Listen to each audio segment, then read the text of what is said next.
Good morning, good afternoon, or good evening, depending on where you are in the world, and welcome to today's SecurityBoulevard.com webinar, brought to you by TechStrong and strongDM. My name is Cody J. Brown, and I'm the host of TechStrong Learning. We have a returning speaker and an exciting presentation ahead, but before we begin, I have just a few housekeeping notes. First, today's session is being recorded, so if you miss any of our discussion or you just like to share it with a friend, the webinar will be made on demand to you shortly after the webinar concludes today. If you look to the right side of your screen, you'll notice a Q&A tab.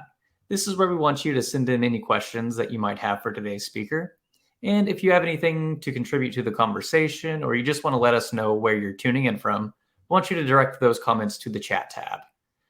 Finally, at the conclusion of today's webinar, we will have a drawing for 4 $25 Amazon gift cards. So stick around to see if you're one of our 4 lucky winners. But on to our topic today. We'll be discussing access in the fast lane, how to secure access for a growing team. And I'm joined today by Justin McCarthy, CTO and co-founder at strongDM. Justin, it's my pleasure to turn the floor over to you at this point in time. Thanks so much for being here with me today. All right, thank you, Cody, and thanks everyone for attending, and thanks for your interest in some of these access topics that we deal with every day here at strongDM. So what we're going to be going through today is looking at a little bit of the problem statement that we deal with our customers every day. And of course, near the end, we're going to look at StrongDM's particular solution to it. And we're going to do that over the course of these few agenda items here. So let's begin with a little bit about the current state. And then we're going to get through a few other topics associated with how our product particularly addresses it. But let's first just focus on the current state of infrastructure access. So when we say infrastructure access, what we're typically referring to is the large and growing body of your technical users that in some way need direct access to the infrastructure that you manage. So this could be databases, this could be servers, this is increasingly clusters, Kubernetes and otherwise. And that user population could actually be from a diverse set of potential roles. So this could be your data science team, certainly your DevOps team, certainly your engineering team. But then increasingly, we're seeing use cases that span into other departments as well. There are just plenty of cases where direct access to a very large data set is necessary for a marketing use case, for example. So for all of those, roles, for all those use cases, one observation about the current state of the art is that this diagram here that we've got on the screen, you can see there's a reference to perhaps a VPN, perhaps a Bastion host, perhaps some credentials, maybe there's a secrets vault in there somewhere. All of these components, depending on the precise composition of your infrastructure, might be necessary to provide access, okay? And I think what the public clouds have done a great job of is they've dramatically expanded the ease of use and really what's possible in terms of the kinds of ambitions that we could have for the products and applications that we build. Once you expand what's possible, then application development teams, of course, very quickly begin to implement what's possible. And so that leads to a situation where, as we empower each team to sort of choose the best tool for the job, one of those outcomes is that you end up with a lot of tools. So whereas perhaps a few decades ago, where maybe it would be maybe normal or acceptable to build an application primarily using one type of technology or solve a problem with, let's say, just one type of database. That situation where everything is essentially contained in one database is almost never a situation that any real organization encounters these days. And so it leads to a situation where, like you see on the screen here, there's just a lot of lines, a lot of boxes, a lot of arrows. And as you might imagine, when you're thinking about maybe a database like Redis or like MongoDB, there's not a lot of shared approaches to authentication, to authorization, and ultimately to some of that observability that you want in your audit trail. There's not a lot of shared metaphors for how those pieces of infrastructure are accessed and how users interact with them. Okay, so that's a little bit about how we see the current state of infrastructure access. Um, there are some additional layers as well that one way or another you have to address. But in an environment that's as diverse as this, it can be challenging. So even though any particular cloud provider might have a pretty coherent model of IAM, if you were ever to act across clouds, or if you were ever to act with infrastructure that didn't have direct IAM integration, it gets complicated. Even though you may be happy with your VPN, the VPN may not conduct traffic in all circumstances, and that VPN may grant, in fact, too much network visibility to resources in cases. There are additional differences in terms of how you might interact with MFA or device trust. And then you're going to have a lot of inconsistency in audit granularity. So IAM, network access, MFA, device trust, audit grain, all of these topics are sort of other dimensions on this diagram here that one way or another, your access strategy is going to need to speak to. Okay. So let's just talk a little bit about, I think, what we would hope for and hope to be able to say about a modern approach to infrastructure access. So ideally, you've taken the full diversity of choosing the right tool for the job, choosing the right public cloud for the job, maybe even continuing to blend together a data center or some systems that you have outside of the public cloud. But you've been able to unify the networking layer, the authentication layer, the authorization layer, and then ultimately some of that observability and audit. So by bringing that together in one unified approach, one unified strategy, sort of allows everyone to sort of relax a little bit, knowing that um, you have a consistent approach to train on, you have a consistent approach to operate, and ultimately to sort of audit and respond to either annual or event-driven security sort of reviews. So this is what we hope to deliver with the strongDM product. Just touching on some of the major pillars again. Although in our ideal form of the world, you've got an upstream identity provider that's providing that authentication. It still needs to happen, and it needs to happen in a way that can then be shared with some of that downstream infrastructure and resources. Okay, and there's just no guarantee, and in fact, usually no way for your Redis database or your Mongo database or the particular version of Kubernetes that you're running to maybe check all the way upstream with your identity provider that you have as part of your organization. Same story for authorization. It's very common to have a concept of authorization all the way upstream that might indicate that, for example, I'm a member of the engineering team. But resolving my membership in the engineering team to a specific Kubernetes cluster, a specific Linux server or Windows server, there's not a lot of glue for that the present within the common approaches in your public cloud provider. So that's a gap that the strongDM product absolutely fills. If you don't put some of these concepts together with network, you're also inevitably going to have a VPN or some other network layer, some way of managing your security groups, some way of authorizing IP addresses. Um, uh, by combining that into a vertically integrated product, we're really just simplifying the access story for those end users.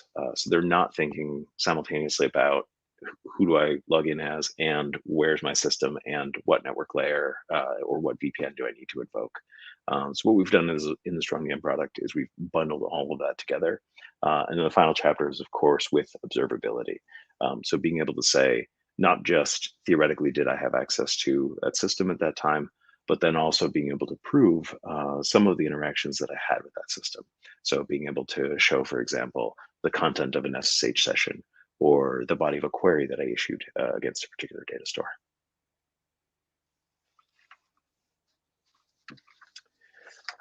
Zooming in a little bit further on some of the implementation details that you're going to see in the demo is a layer of authorization that does exist within the strongDM product, but then exists in harmony with both your upstream identity provider and then your downstream tagging and resource registration. So what you're looking at here is the configuration screen for what we call a dynamic access rule. And what you can see is this deals in terms of the type of the resource, but then also in a tagging environment that you're free to use to represent really any concept. So you could represent environments, you could represent geography, you could represent levels of data sensitivity, all the above. And through that tagging language, you're able to confer access to resources as they come online, associated with a particular role. So you might be able to say that it's always appropriate for your QA team to have access to every Kubernetes cluster, Windows machine, and Redshift instance as it comes online, because that is tagged with QA. Okay, so as those environments are created and destroyed throughout their life cycle, those resources are automatically going to be not just accessible to your QA team, but they're also actually going to be visible. And actually, you're going to see the list of resources that are available. And that's a pretty powerful capability, especially for folks that have very ephemeral environments, which is, of course, pretty common. Talking a little bit for a moment about the upstream integration with the identity provider. Uh, Again, this might be something like Okta, it might be something like Active Directory. One way or another, you're going to have some directory upstream that that catalogs all of your users in your environment. It's also very common to have what may be a primary organizational unit for that user. That might be coming from an HRIS or some other kind of authoritative system. But the idea that Justin is a member of the engineering team is going to be recorded somewhere, and it's going to be a great entry point into beginning the process of conferring those authorizations.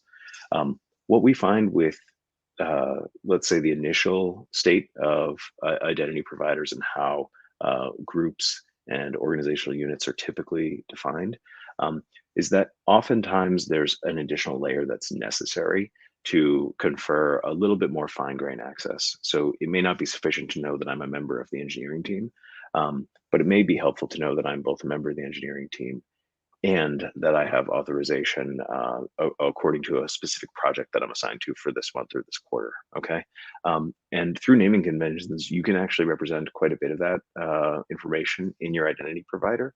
And through our SCIM integration with strongDM, that's going to flow automatically into the authorization regime that's powered by some of those access rules.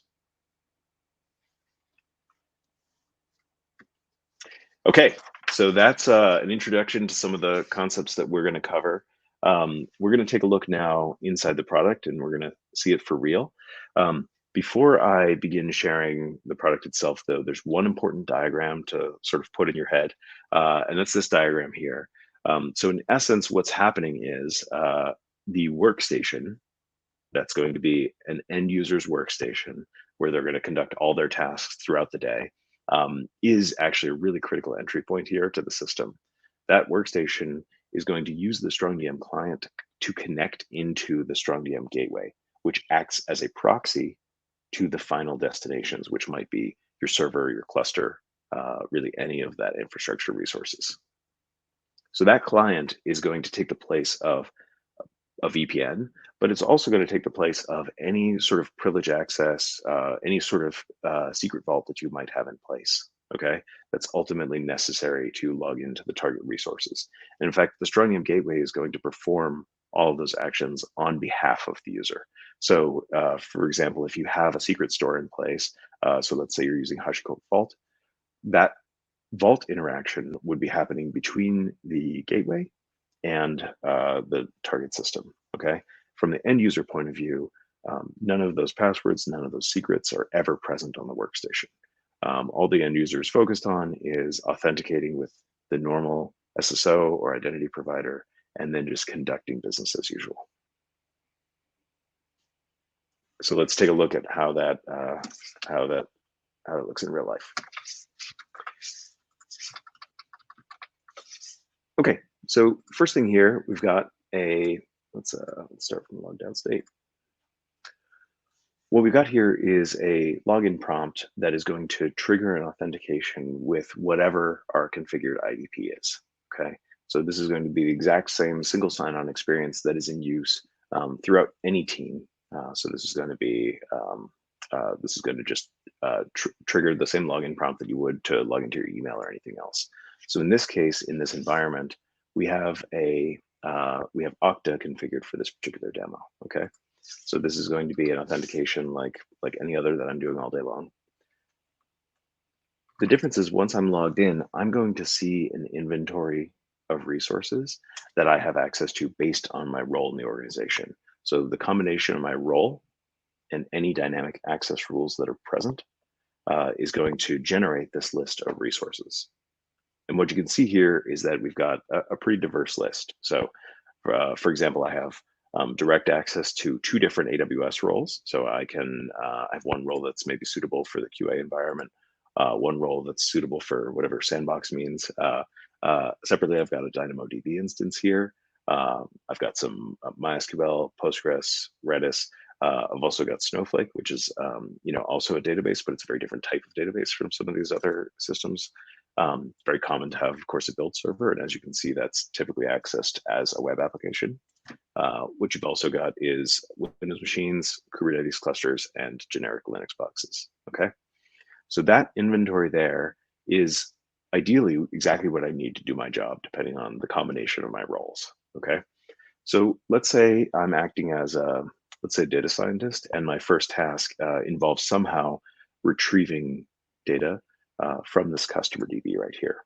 Okay, so I'm now able to use any tool that I would normally use to interact with the database. So I might use Tableau.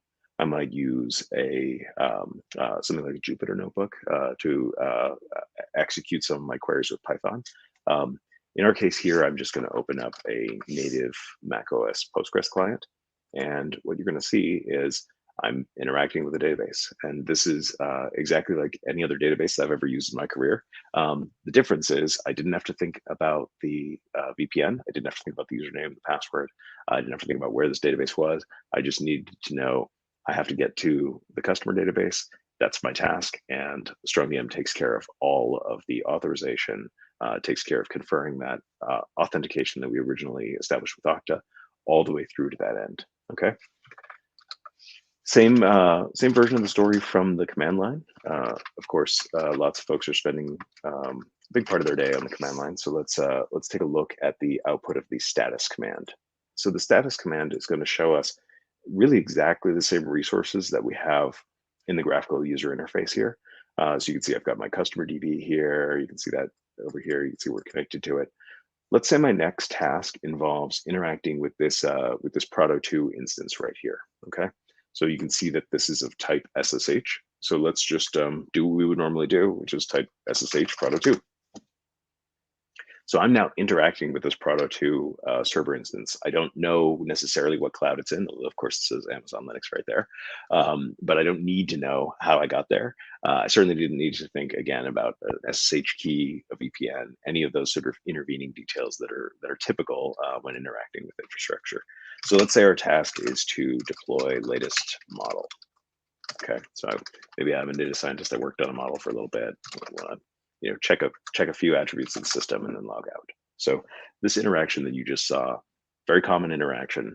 The main difference, of course, is that it happened in a natural, idiomatic way, but it happened under just a single authentication. And that's a pretty powerful and interesting feeling, not having to think about any of those networking details, and yet being able to access really anything on this list in a natural way. So continuing with that, let's say we want to interact with this demo EKS cluster here. So for that, I'm going to do what I would normally do, which is I'm going to just use the kubectl command. And I'm going to ask for a list of pods, and it's going to show me a list of pods. I could even do, for example, an exec into one of the pods. Okay, so let's say my task is, inspect some configuration. Okay, so I might inspect some configuration for a few minutes and then log out. So in one authentication that we performed a few minutes ago to Okta, I've been able to interact with the Postgres database, interact with the generic Linux box, interact with the pod inside of a Kubernetes cluster. And in none of these cases did I have to think about any additional authentication or authorization topics. Just one more I'm going to show because a lot of folks are running in Windows shops right there. So let me Let me identify my Windows machine, indicate my intent to connect. Okay, and now we've got really the same story, but we're interacting with a Windows machine. So this machine could be anywhere, it could be in Azure, could be in a legacy data center somewhere. But this is a very familiar interaction for anybody that's using RDP all day long. There's not much more to say other than feels normal, feels natural. It's using the native RDP client. Okay, so let's log out of that. Okay, so we've shown a bunch of different interactions all under one authentication with a bunch of different resource types. Um, that's pretty much the end of the story from the end user experience. So ideally, what we want to be able to say about that end user is it feels as quick and natural as possible with as few barriers as possible while still maintaining all of the auditability, all of the observability that's necessary for the security of these sensitive systems that we're accessing. Okay. Now let's take a little bit of a pivot over to the administrative side, and we can see how some of this stuff looks from the point of view of the administrator.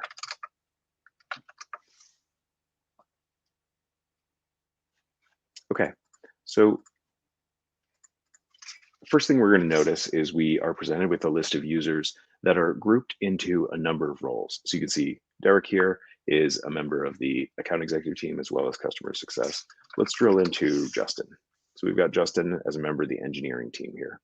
So as a member of the engineering team, we've got this role here that actually has a number of access rules configured. So what you can see, the engineering team, in addition to these 13 resources, also has a dynamic rule that confers access to every Redis data source, okay? And what you can see is reflected right here in this Redis category is these 3 data sources, okay? So you can see these match 3 numbers right here. So if we were to remove that dynamic access rule from the engineering role, we're instantly going to lose access from an end user point of view. Okay, so I don't know that those Redis resources exist anymore. They never existed for me, and I can't access them. And then let's reverse that. We're going to restore Redis access. Again, that's 3 instances what we expect to be able to grant here, and then those are right back in my end user interface. So that's just a little bit about the speed of the dynamic access rules and the authorization. Talking about provisioning, any of these roles here are actually ideally being sent in by the Upstream identity provider. So you can think of this as the normal onboarding process that someone might go through in an organization. Might get a user membership in one or more of these groups in Okta, let's say. Those groups are going to be mirrored down into these roles, and these roles are going to be where we attach those dynamic access rules. All right, just a little bit more to show, primarily around observability, and then we're going to walk through what it looks like to revoke some of the access and what the end user experience looks like for that. So regarding observability, first thing to highlight is that all of these gestures that we're taking inside of this control plane are, of course, auditable in a very humanized way. So we're seeing exactly the sort of administrative access, administrative operations that are being performed. For example, working on these access rules here, all sorts of authentication events. So the stream is going to show you how the strongDM product itself is being used. Getting a little bit further into some of the observability of the protocols, what we'll notice is that as I interact with this database client here, we're also seeing in real time some of that activity reflected in the query log, okay? So I might write hello world, I might put in a little sleep. And what you can see here is that we've got a query that's going to probably last 300 seconds, and it's in progress right now. Okay, so that's just a little bit of the illustration of the power of having a protocol-aware proxy that knows exactly who, exactly what, exactly interacting with what resource, and doing exactly what activity allows us to create this visualization here. Of course, all of these audit records are also simultaneously streaming out to whatever your log search strategy is to whatever your SIM or other security monitoring strategy is. So all these events are structured and enriched events that are being emitted by the gateway in real time. Same story for SSH. So if you'll remember, we interacted with that Prado2 server. So that interaction, I think we typed a few commands, we logged out. What you can see here is that we can replay exactly those characters. We can scrub back and forward in time. We can download the full transcript of that interaction and send it off to our, our event alerting or other rule-based systems to generate alerts or maybe take actions based on the body of what we see in an SSH session. That same level of observability is also present for Kubernetes. Kubernetes has an interesting property of having both sort of commands like this one you can see here, get pods, API calls, as well as full interactive sessions. So in that case, because we are aware of the entire protocol, we're able to take some of those calls that correspond to the interactive sessions and depict them in the same way that we saw over in SSH, okay?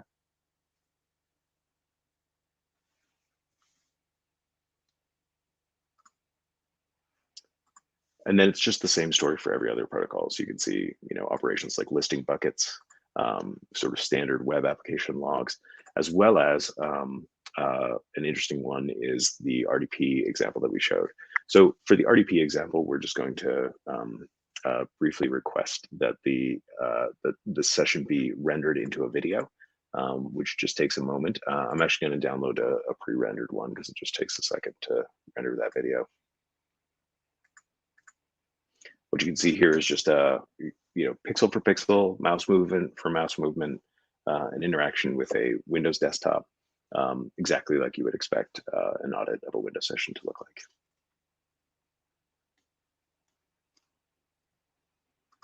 Okay, just one more element that we're going to share here, and then that'll wrap the demo. So what I'd like to do is call your attention back to the role membership here, and keeping in mind that this role is coming from your Upstream identity provider. So in the case where it's time for Justin to leave the engineering team, that fact is going to be broadcast from your HRIS maybe through your identity provider all the way down into the strongDM system. And that connection is really going to happen very quickly. So essentially, as soon as someone is removed from a group or suspended in Okta, that's going to be pushed down through the SCIM protocol into the strongDM system. The moment that happens, that user is no longer entitled to access those resources. Okay, so let's say in the case where I had let's say an active database connection going, like I've got right here, and let's say I also let me reestablish that Kubernetes session. Okay, so I'm going to reestablish that Kubernetes, and maybe I'm going to run a top command over here in the Kubernetes cluster. Okay, so I've got all this exciting top output going. I've got this very long-lived 300-second database query going. So let's say while all of that is going on, upstream in Okta or whatever other IDP is involved, let's say Justin loses access to the engineering team. Okay, so the moment that access is gone, you're going to see instantaneously to the millisecond, all of the streams that correspond to that user are gone. From the point of view of the end user, the client, which formerly had more than a dozen resources listed, now lists nothing. Okay, so this is the power of integrating authentication, authorization, and networking into the same layer. We can offer to the millisecond guarantees that no further bytes flow the moment any entitlement due to a dynamic access rule, due to a user being suspended altogether, the moment any of those reasons for losing an entitlement happen, the entire network that is forming the proxy to those resources will cut off all of the streams to the byte, and we'll be able to show exactly what happened right up to that last moment. Okay. All right, so that's it. So I've taken you through the full demo. Thank you for your patience, and thank you for your attention. I believe the final segment here is just for questions. So if anyone's got any questions, I'd be happy to help.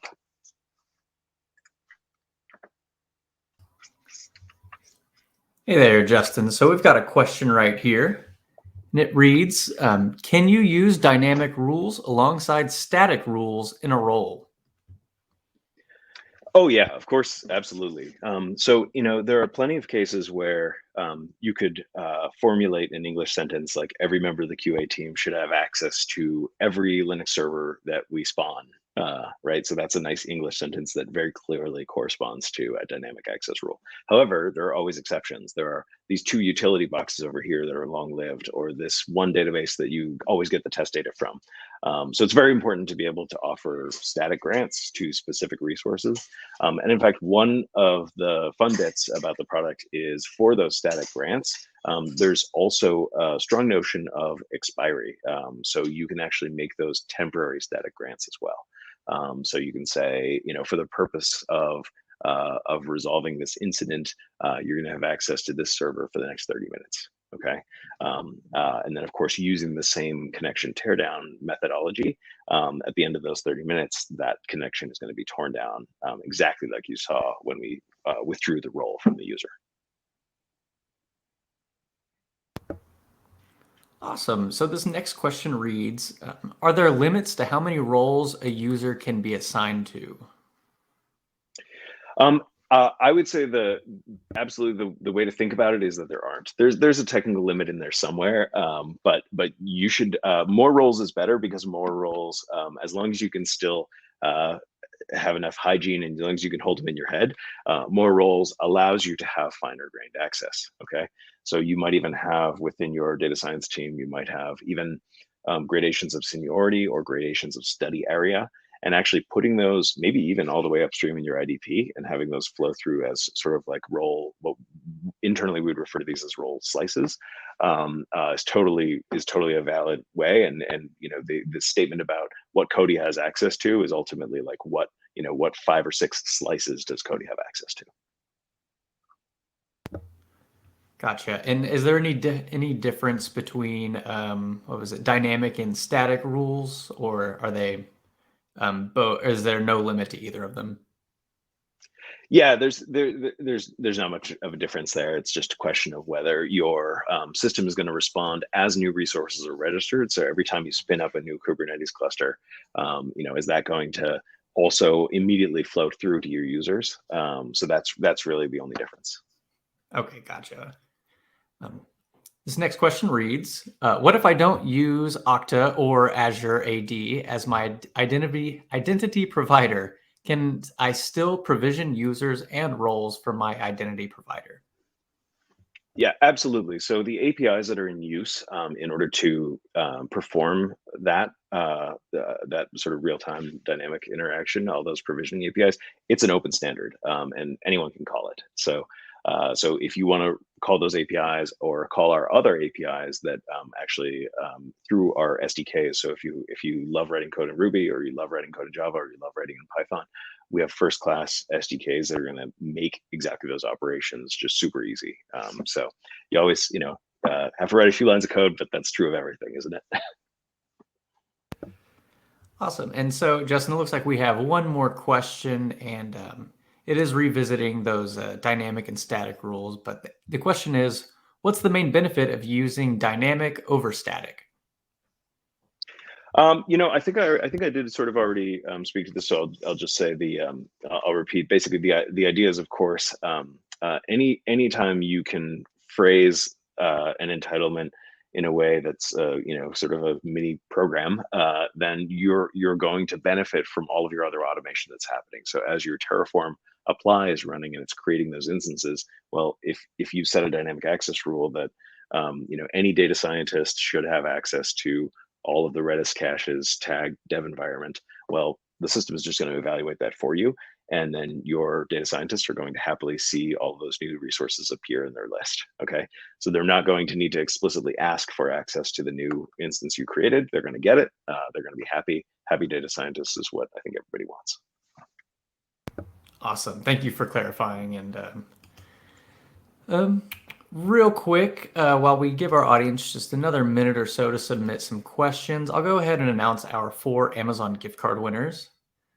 So our 4 $25 Amazon gift card winners are Mohammed S., Allison A., Rick A., and Yong K. So congratulations. Keep an eye on your inbox to claim that gift card. And if you don't find an email, just check your spam folder.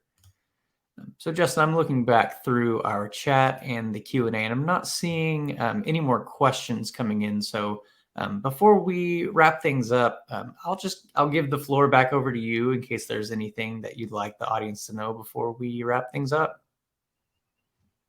Well, no, I just want to mostly just thank everybody for their attention and their interest, and just point out that of course you can sign up for a trial at any time.